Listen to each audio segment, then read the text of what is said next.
So greetings from Memphis. 3 flights and 26 hours later, I've arrived home. And it's rather grueling, but it's worth it.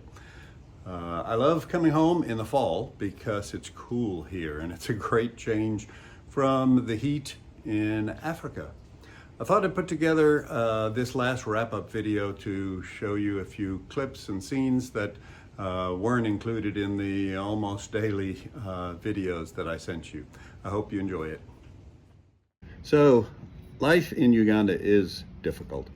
Food is not generally a problem because you can grow almost anything in Uganda. It's very fertile, the weather is conducive to it, but day-to-day life is tough. Traffic is tough. Getting around is really hard, particularly in the city. You've got thousands of motorcycles they call bodas. It's their form of taxis, and the traffic is insane in Kampala. But the country is beautiful. The sunsets and sunrises were amazing every day. The flowers, the birds are unbelievable. They grow like weeds. The flowers grow like weeds, and they are gorgeous.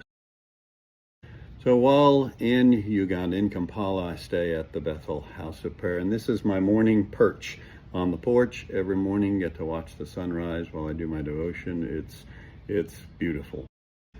So this is Francis preparing our dinner. While I'm there, we dinner together every night. These are the guys, and we have discussions. We talk about life. We talk about all kinds of things. These are a great group of guys. That's Sanani and Jude and Emma and Dixon and Francis and Paul and Jeffrey. They are characters. And this is Barnabas and his wife Trish and their daughter Azariah. Barnabas is the director, leads the Bethel Youth Ministries.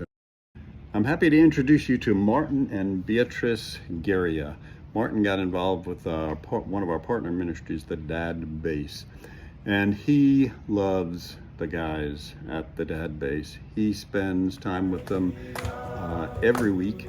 He hosts events. This one was the Dad Meet Sons event that I told you about. It was at Martin's house. He's an amazing guy and is very helpful to these young men. On the way to Lira, we stopped at the Rhino Sanctuary. This is a mama and her baby, and we got to spend some time with these guys. They are huge, but of course Paul was mighty nervous about being up and close to these rhinos. And one of the reasons for going to Lira was to visit a primary school in the bush. Now, this is a video that I posted. You probably saw it before, but this is how we get to that village school.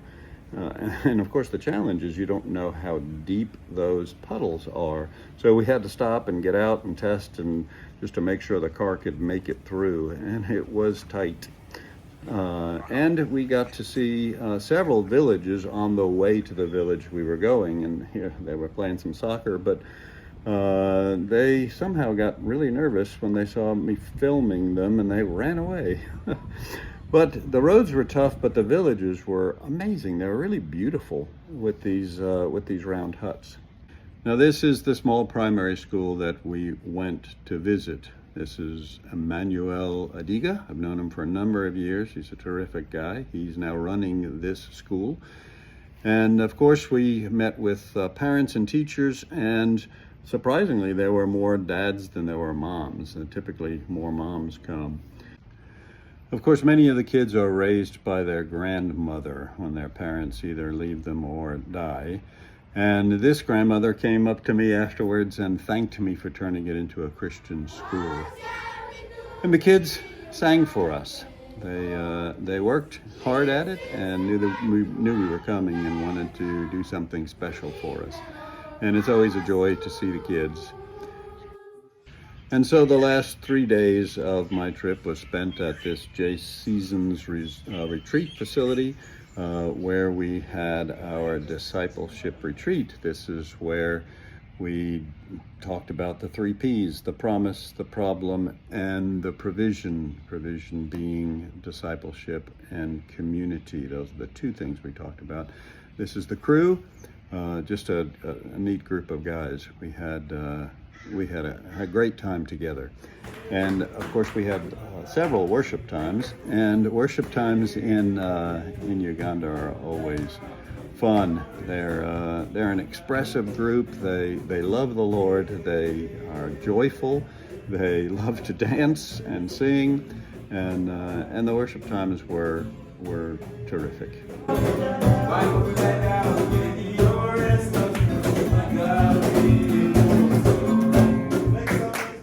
On behalf of Indigenous Advance and our 7 partner ministries, I want to thank you. None of this happens without you and your generosity. Thank you. So we're coming to the end of another year, and it's fundraising time. Would you consider a contribution to Indigenous Advance to help us to continue to impact Ugandans with the gospel? I'm going to put in the description of the video our links for Venmo and PayPal, or you can, of course, always send a check, and I'll include the mailing address as well in those descriptions. I appreciate you all so much. Thank you.